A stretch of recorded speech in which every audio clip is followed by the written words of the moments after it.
Good morning. I appreciate both the attendees and certainly our panelists. We're going to focus today on innovating for equity.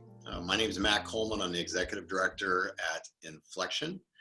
And just to give you a clear sense of, and a sense of who we are, as an organization, we focus on secondary school change with the mindset that we believe, or a belief in the power and potential of each and every student, and a mindset that a holistic vision for readiness, preparing kids for the 21st century, requires us to be thinking well beyond the classic content, knowledge, and skills, but specifically really centering on the concept of ownership of learning and empowering kids. Today, we've got four leaders with the mindset that we've got leaders leading leaders, and leaders supporting each other. And so what we're going to do is really focus on kind of the overwhelming, crazy times that we're in, with this mindset of keeping equity at the forefront of our brain and the forefront of our minds with the decisions that we're making and all of our actions and efforts, really focused on kids furthest from opportunity. If you came to get answers, you might be disappointed, because just like you in the buildings, our four guests are on the front lines, are dealing with what you're dealing with, which is the ever-changing, day in and day out challenges of the pandemic and leading schools in this time. Our greatest hope is over the next 45 minutes to an hour that you're going to have your thinking prompted. You're going to be challenged to think about some things. One of the ways that we think here in our organization with the schools that we work with is around little things, key moves, and big plays. The idea of little things or things that you could have done yesterday that you could do tomorrow. Key moves, things that might take you a little while to implement. Big plays are by nature big things that would take you, 6 months to a year to get moving. We would encourage you in this conversation specifically to be listening for the little things our panelists share. With that, I'm going to ask each one of our panelists, starting with Chaz, and then Courtney, then Sho, and Costa, to introduce themselves, and then we'll jump into some questions that they'll be responding to. So Chaz, tell us a little bit about yourself. So, good morning. I'm currently the principal at Livingston High School in Livingston, California, part of the Merced Union High School District. Prior to that, for almost 5 years, I was the principal at Yosemite High School and Independence High School, alternative ed in our district as well. And that's where we began this inflection process. So I'm very glad to be now at Livingston High School that's done well and is a little bit ahead in terms of the alignment and the work there. I've worked here previously as an associate principal, so that's a really great advantage for someone coming into a new school as a pandemic has everyone working from home. So, but I'm very excited to be here. It's a wonderful community. It's unique, it's special, and each and every person of this community, students, staff, parents, everybody. So happy to be here. Thanks, Chaz. Courtney. Good morning, I'm Courtney Robinson. I am currently the principal at Ocean View High School in Huntington Beach, California. We're a small school that serves a predominantly diverse demographic, a lot of students that are second language learners, free and reduced lunch. We're the smallest school in our district, about 1,400 kids, but probably the mightiest in my little opinion. So my 6 years principal, I was an assistant principal here before as well. We've been working with Inflection for quite a long time. When I was an assistant principal here, we started our work and have continued down our path together to really create a strong systems of support with students, really focused on who we are at the core, our values, and making sure we're front and center with everything that we do. So thank you. Thanks, Courtney. Sho.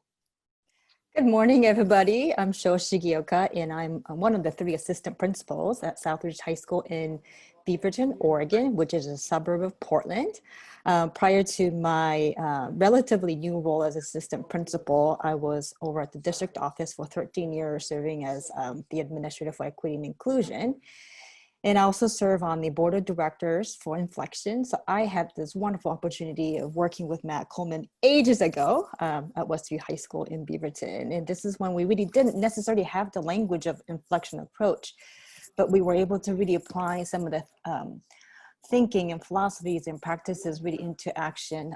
So I'm really looking forward to really continuing to really have that dialogue of why the mindset is so important and how we really develop structures accordingly. So I really appreciate your introduction, Matt, that this is not the place to get answers, but I'm really looking forward to having more conversations and being able to ask questions with one another. So thank you so much for this opportunity. Thank you, Joe. And Costa. Here. Good morning, everyone. My name is Constantino Aguilar, and I'm the Assistant Superintendent for Educational Services in the Merced Union High School District, which serves 3 different communities, Livingston, Atwater, and Merced. Our demographics are roughly about 70 to 75% of our students are on what we would call free and reduced lunch. We have about a 60% Latino population in our school district. It's a very diverse community with UC Merced as the newest UC in our system, just in our backyard, with Yosemite also being in our backyard. The work that we've done with Epic, now Inflection, and that tells you how long we've been in partnership with Inflection. They've been instrumental in many areas, from creating CTE frameworks to creating counseling reports to working with us around our advanced placement programs, and now most recently around MTSS, and really working with the Think, Know, Act, Go model and implementing MTSS in all of our school districts. Thank you, Costa. Hey, we're going to jump right into the first question. And again, this is about innovating for equity with the mindset of in kind of the here and the now. It's the first question: what student populations at your school have been most impacted in terms of connection, most disconnected during COVID? And what are you doing to support stronger connections in this current or upcoming school year? So let's start with Courtney. Respond to that. So there are a couple groups. One is we actually just last year had a mild to severe special education program students with very high needs. About 55 students moved from Fountain Valley High School, which was a school of 3,500 kids, to Ocean View, which was a school of about 1,300. And it was a difficult transition. Obviously, change is hard for that group of students. And then when they came to us, we were making huge strides. We have unified sports, which is gen ed and special ed kids together, united sound, united cheer. We were making a lot of strides. And then we went dark in March, and many of those families and kids we never heard from again. It's very difficult for them, I think, at home, just being a parent to students sometimes with a child with a lot of high needs, and then you're also asked to be their teacher at the same time. So it was difficult, I think, for the families, and they just kind of gave up. We're hearing from some of them now. I know a lot of those kids have regressed, but I would say that was one of our major populations of students that we tried everything from, we broke up all students as an admin team. We all tried calling them, home visits as well, knocking on doors from a distance as far as we could. So definitely one huge group of students that we really had a hard time with. And then the other one would definitely be our English language learners. And our families that, economically, the kids got jobs, and we would see a lot of them actually where we would connect with them as their places of work more than anything else, because they became the sole supporter and provider for their families. So a lot of what we did as a staff is just talked about ways just to try to keep them going. We had an emergency grading system that benefited all students at the end, and that may have played a little bit of a role in kind of losing some kids, so to speak. But we just kept trying to go do home visits, visit them at their work, call constantly. We had probably 15 different people on staff trying to reach out to the families and trying to get them back. We just wanted to make sure that they were safe and healthy, most importantly. I think they're getting one of the biggest educations they could ever get right now outside of our school. So it was just trying to keep them connected as much as possible. Right now, they are all our main focus. Things are going to shift back into a regular school program, for a lack of better words. It's really not a regular time. We know that. But we're going to break things out into teams. We have an online referral form that the teachers use, and we're asking them just to put the kids' names there immediately. It's a Google Doc, and we're saying, okay, when did you try to call home? what was the outcome there? What is it that we need? We have a bunch of different questions, all connected to actually our learner profile traits that we have at our school. So we're asking teachers just to go back to the old way of using that form so we can get on those kids right away. And like I said, we're driving around making visits. We're also using our school resource officer if we need to make home visits as much as possible. We did a lot of packets for kids if we had to, especially for our special education students. We just changed it up. I have files and files of things for students to come and pick up if they need it as well. So we're really trying to adjust. But I would say those are two of the biggest groups. Great. Thank you. Chaz, how about at Livingston? You know, similar, I think, challenges. You know, even just a few minutes ago before this meeting, got an email about a student that's working 7 to 3:30. And so having to both communicate to the teachers, because the student emailed the teachers. Also, we're going to be reaching out to the student to let them know, well, that's too many hours to be working, period.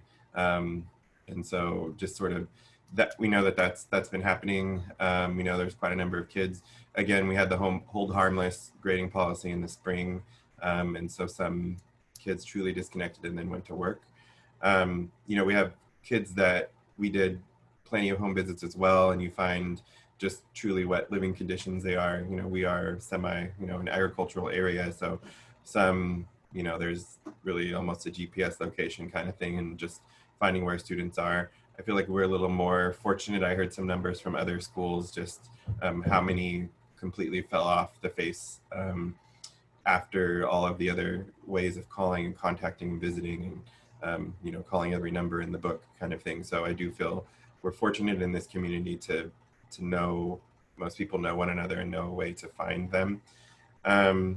We also, students with IEPs, that is in special ed, that is a concern, just what is going to be the best for them. One of the things in our new schedule, which was just settled last week, is that, you know, that time will be set aside. There's, you know, short periods in the morning for every period, and then the afternoon is called non-instructional time, but that's really the time for the reach out and for those with IEPs to get the rest of their minutes and get their support from teachers. You know, logistically, that's a challenge. What if all teachers said, here are my open office hours, and a kid wants to go to more than one? You know, so those are sort of some of the things. The services for mental health, those are going to be available as well during the time. So we have a team set up as well. We had basically repurposing some of our, or retasking, repurposing sounds like they're objects, but, you know, taking our teachers on special assignment and having them join our intervention team. And, you know, they already were doing that, but now we have a little bit more of a plan, and we have the experience that we learned from the spring to be there. And we'll be starting, you know, we've already been calling before school started with some of our classified staff that returned. Hey guys, reminder, school's here, you know, those that were failing or not doing well in the spring. And then on top of that, the ones that just had previous attendance letters, and then we'll have a list already starting. And then, you know, in terms of other sort of plans, we'll be implementing the Nurtured Heart approach here. I've worked with it for over 3 years at Yosemite High School, and it's a key component in transforming culture. But also, I mean, the whole point is it's a relational methodology, and I think we all need it. Students, parents, staff, everyone. So big proponent, and our team will be meeting shortly after this meeting to talk about how we will implement here. And so I'm excited about that. I'm not sure if I answered all the questions, but there's quite a lot going on. So very good. Yeah. Great. Sho. All right, so I was successful at unmuting myself. So I don't think we are any different from any other schools as far as who was impacted by COVID. And we continue to see the same groups of students further marginalized. So I don't think so what I heard from both Courtney and Chaz, exactly the same scenario for us as well. It's just COVID has just further highlighted the disparities that we've always had, but disparities have gotten a lot worse, and it's a lot more visible. So what we are really trying to do differently or more intentionally is really to look at, again, what we call the inflection approach, right? But really starting with the culture of our school. we really want to pride ourselves for being a school that really cares about students, that really cares about staff, that cares about parents. So the importance of relationships. So we are really reiterating our mission and vision of our school, because if we don't really hit home run with what we're about and what we value, we would have missed the opportunity, right? So every meeting that we are scheduled to have with our staff or preview days with our new students, we're even changing the name from preview days to flight days. Our mascot is a Skyhawk. But really trying to, again, intentionally showing up with our value of we are about relationships, that we are really about connections. So we just started, our activities director and our principal just started a weekly podcast where kids can and families can really listen to, here's what's happening at Skyhawks. Just really looking for different ways to connect with our students, especially with our incoming ninth graders, because they've never even set a foot in our building, right? We typically have like link crew and we do all kinds of activities. So really thinking differently about how we can do those traditional activities where students feel connected. So really looking at social media, podcasts, different platforms that students are more used to. So really forcing us to be really innovative and creative with how we connect with our students. And really taking advantage of our existing mission and vision. Again, it's really about connection. It's really about embracing and inspiring and empowering students, building or rebuilding structures and systems accordingly. So in addition to having traditional advisory period on non-instructional day, we're going fully online through November. And on Wednesdays, we are setting aside day as teachers to connect with the students, having office hours. Students can engage in asynchronous learning time, but we'll have advisory period then, in addition to having more of a traditional, like access tutorial kind of a time. So through those two opportunities, students get to connect with one more adult on a regular basis. So re-establishing our existing structures to provide more opportunity for students to connect with adults in the building. So that's more of a green zone, universal kind of a systems that we're putting in place. And we're also putting in a tracking system to monitor who's not attending, who's not really coming to school. And the counselors are meeting tomorrow to really redefine their roles and responsibilities, right? We are lucky enough to have a full-time social worker. We only have half-time, but we have a full-time social worker this year. So having a team of counselors and social workers really working together to do like home visit, like Chaz was talking about. So based on this new tracking system we have, we know who isn't showing up. So we can just knock on the door and say, hey, what's going on? Definitely keeping 6 feet of social distance. But just putting in those systems in place so that we can redefine our roles and responsibilities as adults in our building. And additionally, we're really trying to pay attention to the social emotional needs, not only for our students and families, but for our staff as well. So we'll continue to do closed closet, food pantry, and tech support for students and families to come into not into the building, but come to the school so they get the support that they need. And just real quickly, instructionally, it really gives us an opportunity to rethink about what do we really mean by relevant curriculum, and how we really assess students, and how we give feedback, and how we really communicate assessment via grading and reporting. And so again, we're really trying to develop different systems that's really grounded in our value of relationship. Very good. Casa, let's finish with you on this particular question, and if you could touch on some of the things you're doing around access to Wi-Fi and the technology the kids are going to need, that'd be very helpful. Sure. You know, for us, using some of the COVID money or the CARES money to ensure that we're providing that equity piece that we want for all of our students. we committed to providing a MiFi for every one of our students and staff members as well.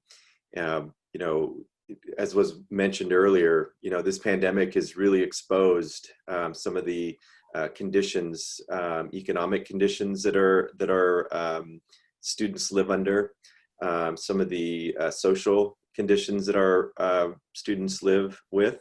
And it's been really important for us to ensure that we're bridging those gaps. And one way that we've done that is, you know, the distribution of MiFis to all of our students. We have had Chromebooks in students' hands over the last 5+ years already, so that wasn't really new for us. But the other piece was also connecting that technology with our teachers, you know, with providing all of them a webcam, providing them all with Zoom accounts. And then with all of that goes a lot of training for our teachers and for our students.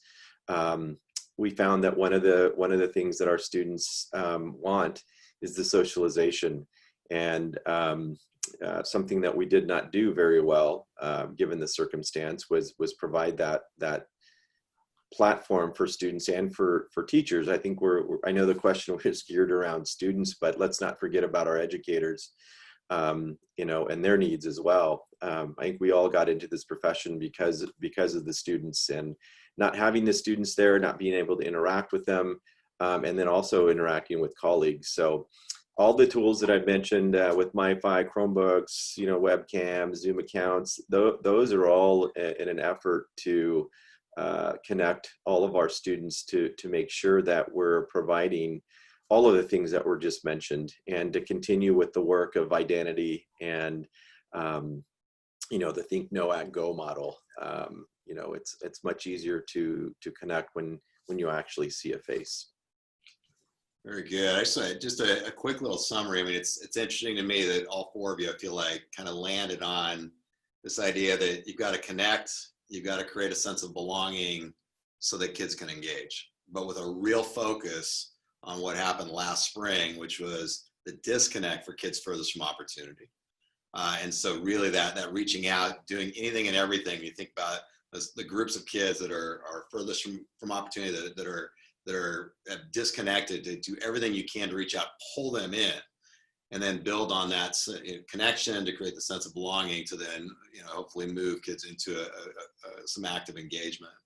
The one little thing that we're seeing across many schools that we're working with is that there needs to be an explicit focus on connection and creating a sense of belonging, and your teachers need permission. They need to understand that while content knowledge, the know, is important, that these other factors, especially transitioning back from as Courtney said, going dark last March, it's critical coming back, that you're coming back into an environment where it's just different. And so please, please, please consider, just the little thing is, give your teachers permission to really focus and continue to focus, not the first week of school, but every week in school. Focus on connection, focus on creating a sense of belonging in this kind of new world order, at least for the here and the now. Next question, and we'll start this one with Chaz. What's the biggest challenge you're facing and/or struggling with, and what are you doing to kind of solve that challenge? And again, with the mindset of students who are furthest from opportunity. Chaz. I would say it really is the social emotional piece, and that onboarding, or, you know, joining in the culture of the school, and then again engaging with the students that they're doing other things, you know, working or just struggling even with just the idea that they're disconnected from others. So you know, that's sort of in our planning we've been explicitly saying those sort of connection pieces. You know, the struggle is using technology to create that environment that you could do in your classroom a little more easily. You know, having breakout groups, icebreakers, how do kids get to know one another? How do they obviously have a safe space? One of the things I think is important, and I can't remember who mentioned it, but we also made a point of saying, you know, where do we give kids an opportunity to be present in the school? and that's in the inclusive ways, you know, express themselves in different ways to assess, turn in their assignments, you know, share their personal lives. All of that invites them into the school and makes them able to be a part of the culture of the school and feel a sense of belonging. You know, I think we still are going to struggle. We kind of don't know how challenging it's going to be quite yet, honestly, because we don't have the kids here yet and we're not quite sure. So we're sort of in a mode of here's where we are and this is our plan for right now. Let's keep communicating. Let's keep you know, finding ways to come back to it again and then adjust as we go. I think, you know, one of the things that's great is our team of intervention teachers and the classified staff as well are passionate about what they do, and I think that's huge. In terms of communication, you know, I think one thing that we sort of took from our superintendent, who's been doing weekly coffees with the superintendent, we as principals have been doing that as well. So, you know, I've done 4 sessions. We did English, we did one just in Spanish. We did that twice, 2 rounds of it.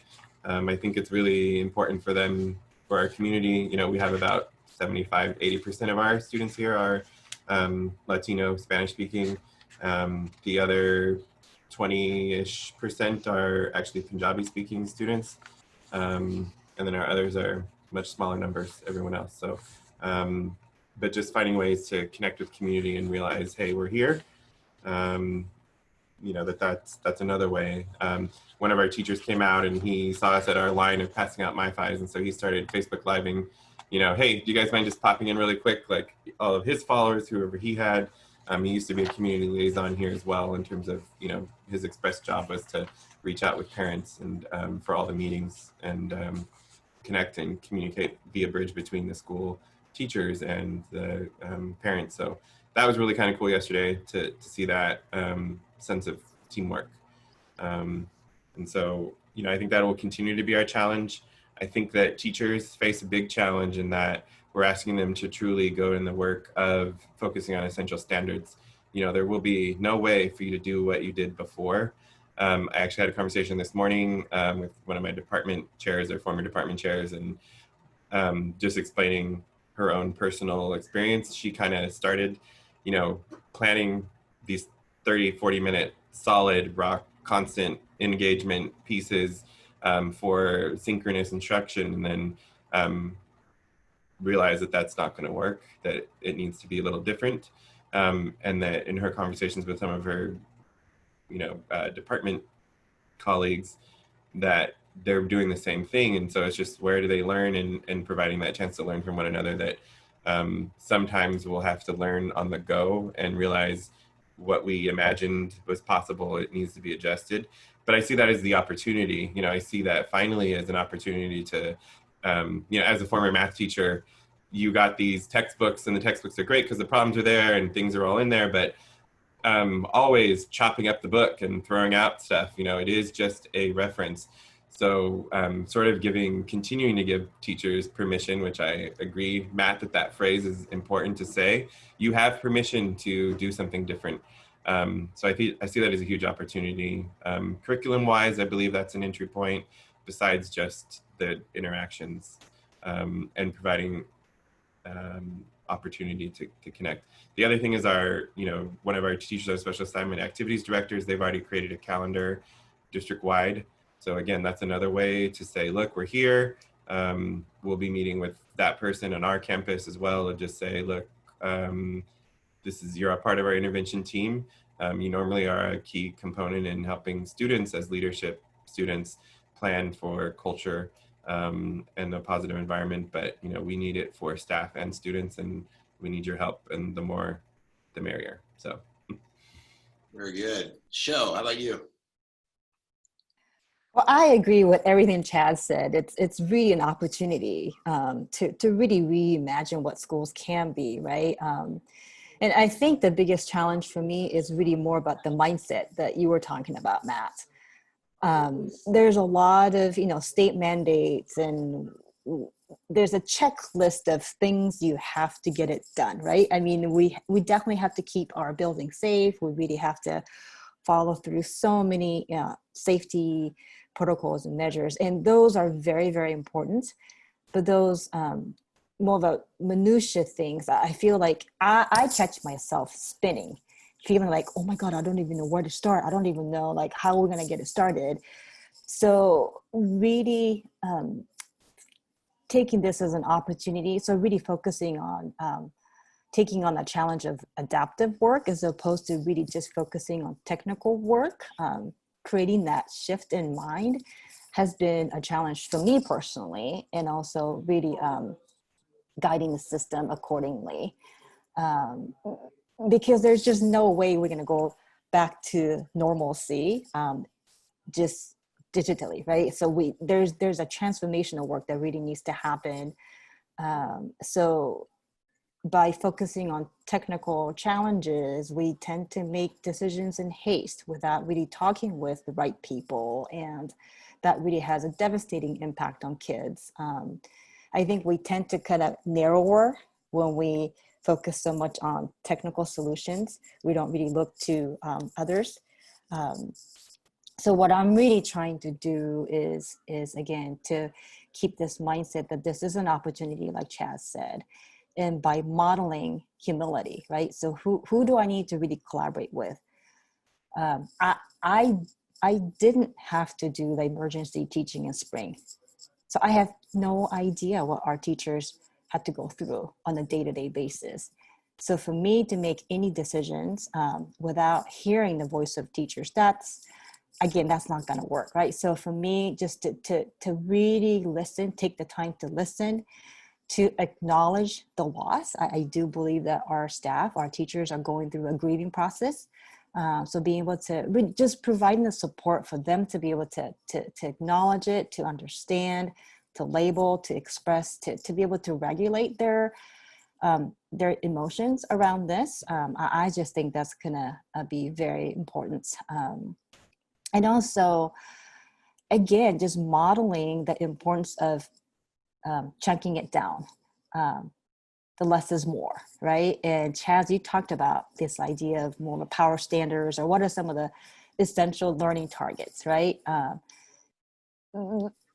We just can't deliver the content in ways that we were doing in the past. So again, for us to really think about, so what is it that we really, really, really need our students to know and able to do, and focusing on that. But again, that really takes us administrators to really model those conversations when we have our professional development with our teachers, with the staff. We have to be able to model those moves. So I can't just like give, and not giving any time for processing to reflect. So again, I'm just really constantly looking for ways to model what we really want to see happen in the classroom. And also really listening to the voice of the teachers and the students, and how do we really make our learning relevant, and what support systems that we need to provide for them. But I don't know that because I don't teach, right? So for us to intentionally collaborate to create a space to have voices to be heard, I think that's what really needs to happen. Good. Thank you, Sho. Costa.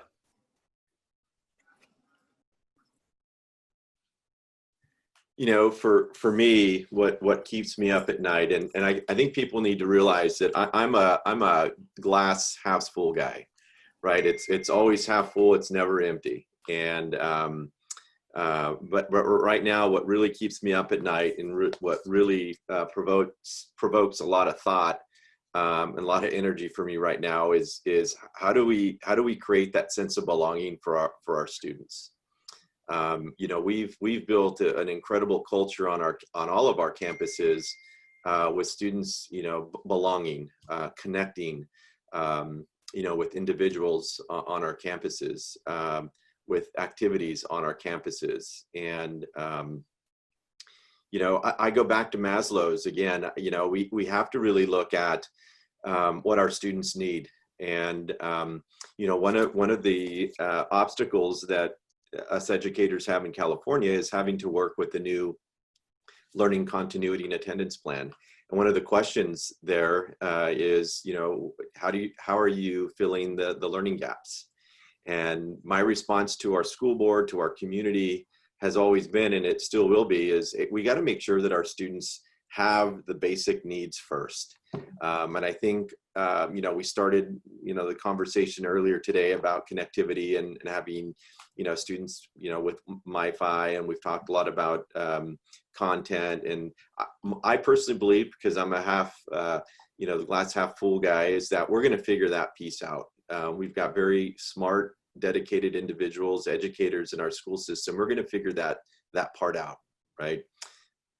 But how do we engage our students? How do we create that sense of belonging? And oh, by the way, we're living in a pandemic.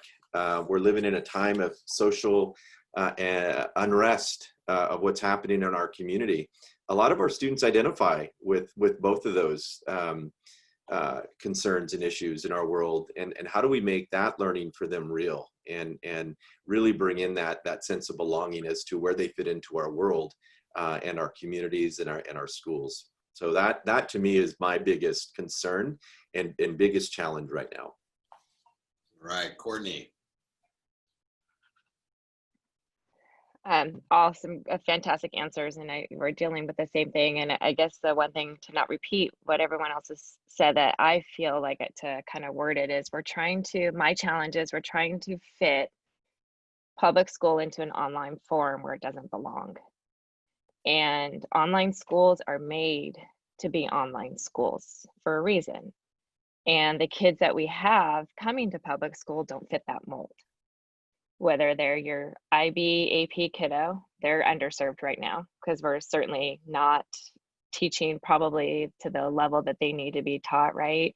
To your kid that needs to be pushed to a higher level, they're scared to death to do that because they don't know if they're going to have that support, all the way on down to your you know, whatever group you have, special ed, your EL, all of the above.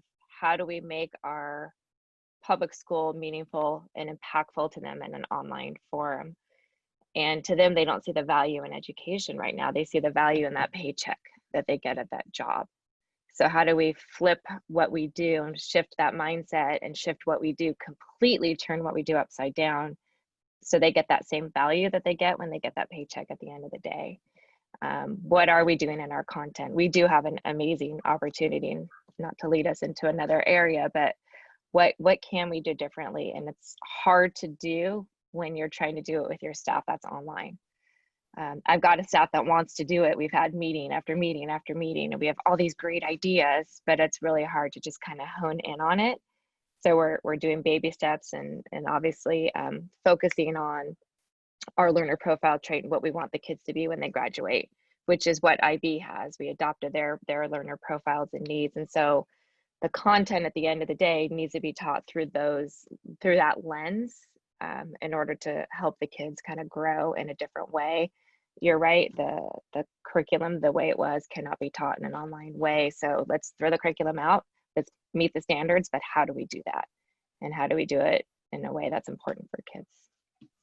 That's great. So let me throw a couple of thoughts again, thinking about schools that we've been working with. You know, Chaz, you mentioned right out of the gate around social emotional learning. And if you're not familiar with CASEL and the great work for Center for Academic and Social Emotional Learning, CASEL, two things that hit me that I think, again, encouraging your teachers to think about are welcoming rituals and optimistic closures to each and every session, period, class period, Zoom call. What's your welcoming routine, ritual, and what's your optimistic closure, and having that be kind of baked in and built in with a real SEL focus, a real kind of checking in. So go to the CASEL website, amazing resources there.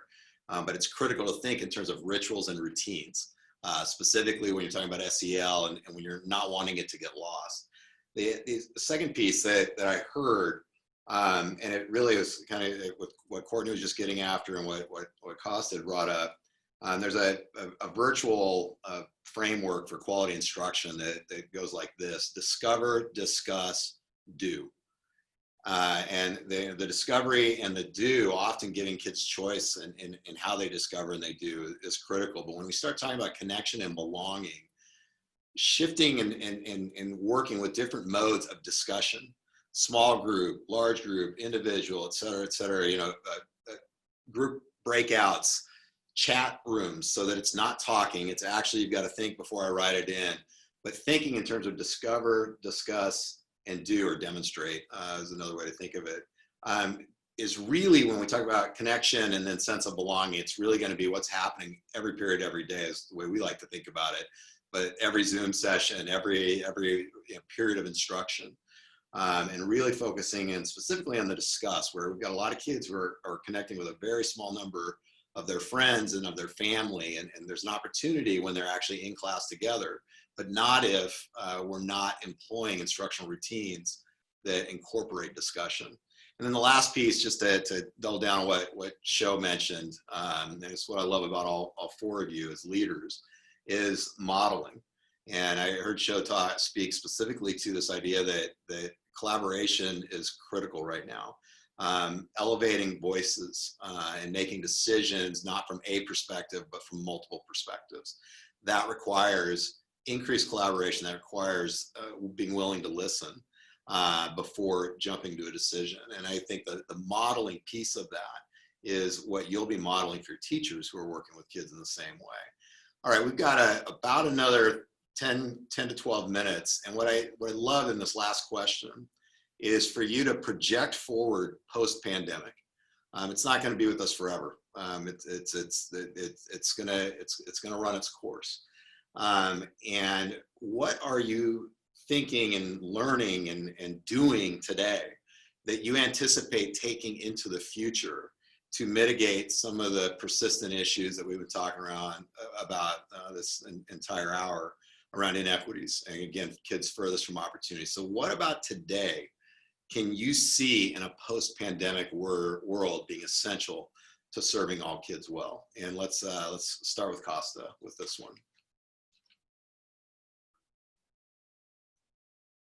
Wow, so you're going to give me the $1 million question here to lead off, right? Wow.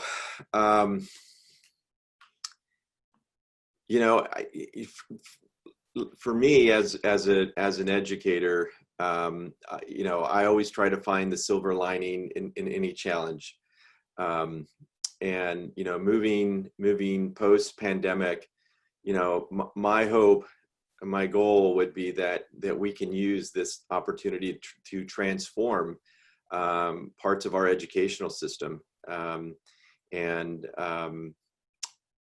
I think there is a place for online learning. And when I say a place, it is a component that may meet the needs of some students. And I think that this is a great opportunity for us to learn what that looks like. I would hope that, for our school district, that online learning is here to stay, because there are some students that do relish that opportunity and do succeed in that environment. However, not all students are meant for online learning either. And a lot of what we are asking our students to do, especially under the Think, Know, Act, Go model and all the CTE programs and the quote unquote hands-on learning that we're asking our students to do, it just doesn't fit. So my projecting forward, I would hope that we have a menu of options for our students and for our parents to select from. We've done an incredible amount of work with students earning college credit in high school under AB 288. That is starting to expand. So that area of our students' education is growing. What we're doing online is going to grow. And I think that those are two pieces that I wouldn't say that they were struggling, but maybe they didn't get as much attention as they needed in the past. So for me, it's really taking what we're doing now and not throwing it away, right? Not discarding it once this pandemic is over, but looking at it as another way, another menu option for our students and for our parents. Great. Sho. That is a big question. And I think it gives an opportunity for me to dream And that's what I want us to be able to do, that we really can't go back to business as usual, because business really wasn't working for many of our students, the students who are currently mostly impacted by COVID, right? And when you look at COVID data from who's infected, who's dying, who has access to quality healthcare, who is living in a crowded housing conditions, who has no access to being able to work from home, those societal factors, the inequities, the systemic issues, those are the issues that are really impacting our students today. So if we don't really see, again, this COVID as an opportunity, this pandemic as an opportunity to really regut the whole system, to me, this is like once in a lifetime opportunity. I sure hope that we're not gonna get another COVID, really. But again, if we don't take this as an opportunity to really reflect on what we've always done from the day one of public school system, and if we don't see this as an opportunity, and if we don't really collaborate and use today's context as a leveraging point, we can be historic, right? We will be in history book down the road. But I don't want us to be in history book from the context of, oh my gosh, we had COVID and it really sucked. But I want us to be in history book to say, look, this is when we were able to really transform our K-12 public educational system. And for many of you on this Zoom or webinar know that Portland is a pretty active city in the country. The process has been going on for a long time. And we need to take into the historical context that we're in. I don't, students of color, parents of color, communities of color, they're really asking for change, right? So if we don't take this opportunity, all this historical racial unrest that's happening right now, if we don't do something as educators, it's gonna get viewed as, see, we tried and didn't work. This cannot be another performative kind of act, right? This is really our chance to really look at our content. How are we really, really student-centered? How are we really supporting the needs of our students? But explicitly really addressing issues around racial oppression and economic oppression. Again, a lot of the systemic issues that are really impacting what's happening in the world with COVID. So that's my dream. I don't have the specifics on how we're going to get there, but I really do believe that by us learning together in this kind of a setting and being able to really lean in on each other and just really asking questions, I just think that's how we're going to make it happen. So that's me. Yes, thank you, Sho. I love that. Thank you. I agree. This is, some of the things we've been talking about is our own learning as educational leaders in how do we have the conversations and how do we teach others to have conversations, difficult and necessary conversations. I do see, education is a place for social justice. So that's huge on a big scale and down to the individual. I want to see every kid knowing what their strengths are, knowing who they are, and not saying that they're put into a box, but here's where this is what you own, this is you belong. It's inclusive. So that is the true student-centered, wonderful world that we have an opportunity for. I think it is a challenge in a sense, because you don't know, you just start, but change doesn't happen always quickly. So that's okay. We hold the goal in our mind, and that's the constant persistence. So I'm very excited about that, the work, and I'm glad to be in this conversation. I'm also glad to be with my other colleagues in our district, our other principals and cabinet, just having these discussions and learning. I think finally things are being set out in the open that have always been there. So it's good.